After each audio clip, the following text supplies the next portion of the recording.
Hello, YouTube. It's your good friend, the Movie Cuban, back once again to talk to you all. And do I have the subject to talk to you all about today? As you all probably read on my blog, and I say you all because I want to be somewhat kind to myself, thinking people actually still read written reviews. But if you checked into my blog recently, you'll know that I'm coming off of a bit of a downward spike, with the last movie that I reviewed being the Goosebumps movie back from last year. And as I made it painfully obvious in my review of that movie, I am not a fan. That movie had very large problems with me, both with how the characters were developed, particularly R.L. Stine's character, portrayed by Jack Black. And I remember saying that the movie didn't jive with me simply because it lacked the capability of any of the characters to get me emotionally invested. But today, I am quite happy to be able to come to you all and tell you that I have found a movie that every single negative criticism I had of Goosebumps cannot and will not ever be able to be applied to this particular film. I of course refer to the Japanese cinematic masterpiece that is Anthems of the Heart. Now, for those of you who are not familiar with the film revolves around our main character, June Narase, who as a small girl discovers that her father is cheating upon her mother with another woman at the Love Motel Castle located on the top of a mountainside. Upon seeing this, our young heroine June goes home and tells her mother about it. Obviously, the mother is none too pleased to discover that her significant other has been cheating on her, and so her parents get divorced. As her father is about to leave with his moving van, he tells her that their divorce is basically entirely her fault. With this traumatic statement being said to her, June hallucinates or is actually visited by, it's honestly hard to tell you which one of those that would fall under, is visited by a supernatural egg who tells her that if she wishes to avoid her pain, she would be wisest to simply lock her voice away. So, as a result, June grows up saying very little until she meets the other main lead of this movie, one Sakagami Takumi. Takumi himself is also a victim of a divorced family situation. And as the two go on in the film, they, paired with a friend, Daiki Tatsuki, and some other girl whose name I don't remember, together they are put together in order to lead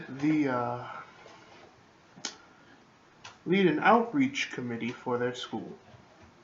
It is decided that they are going to perform a musical based upon a script that June wrote about her own life and her situation, put to different classical and otherwise well-known songs. I believe Fur Elise came up, as well as Green Sleeves, and even a rendition of Somewhere Over the Rainbow from 1939's Wizard of Oz. If I had to focus on certain parts of the movie that I want to address to you, I would probably start with the art style. Once again, we have A1 Pictures in the helm, and once again they display their wonderful talent of the moe art style.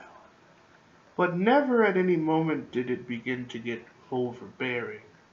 None of the characters are moe to the point of super cutesy. The kind of it's so cute it makes you want to vomit kind of cute. No, for the most part it's moe, but relatively tame as far as moe goes. The musical accompaniment throughout the film is also very nice. It's a consistent balance of piano with occasionally some orchestral pieces. And the few times they actually did have vocal music throughout the soundtrack, I was quite surprised. Some of the songs weren't too amazing, but at the same time they helped lend to the overall atmosphere that the film was going for. The musical numbers in the musical that they host for the outreach program are all phenomenal. I have no other way that I can express that. I am quite a big fan of musical theater, and as such, their clever utilization of these different classical pieces, mixed with the purely emotional tone that the script that they were going off of held, was absolutely breathtaking. But more than anything, this movie's rendition, and I say rendition lightly, because at the end of the day, they weren't performing Somewhere Over the Rainbow. They were performing a song in which they took the accompaniment of Somewhere Over the Rainbow and redid the words. But that rendition was one of the most beautiful musical pieces I think I've ever heard. And I'm a 22-year-old theater guy and have seen quite a few musicals. Honestly, for me, it even beats out such honored classics in my mind as Singing in the Rain or You've Got No Rhythm.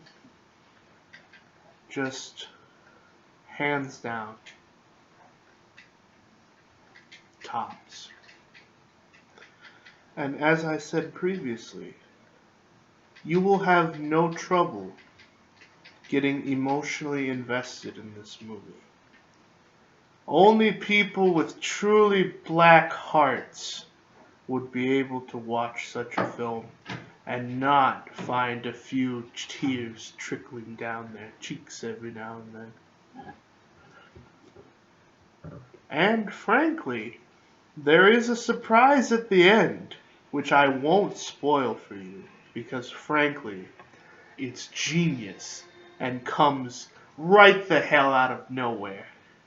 And maybe that's just a first impression. Maybe if I go back and watch the film again, maybe there will be signs leading up to what they did. But for the most part, I thought I knew where the movie was going, and I was completely wrong. And I'm okay with that, because the way that they chose to go was 1,000 times more beautiful than I think the way I thought it was going to go would have been.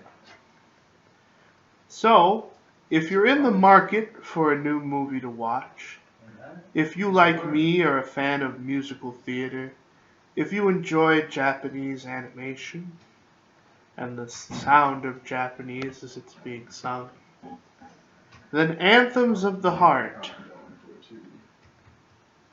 is the way to go. And I'll repeat that one more time. The film's name is Anthems of the Heart. Just Google search that. It'll be a lot easier to find. If you have any more questions for me about how I felt about the movie, feel free to list them in the comment section below. Now, if you'll excuse me, I need to go kill my roommate for constantly interrupting my review. I'm the Movie Cuban, and I'll see you all later if I'm not in jail.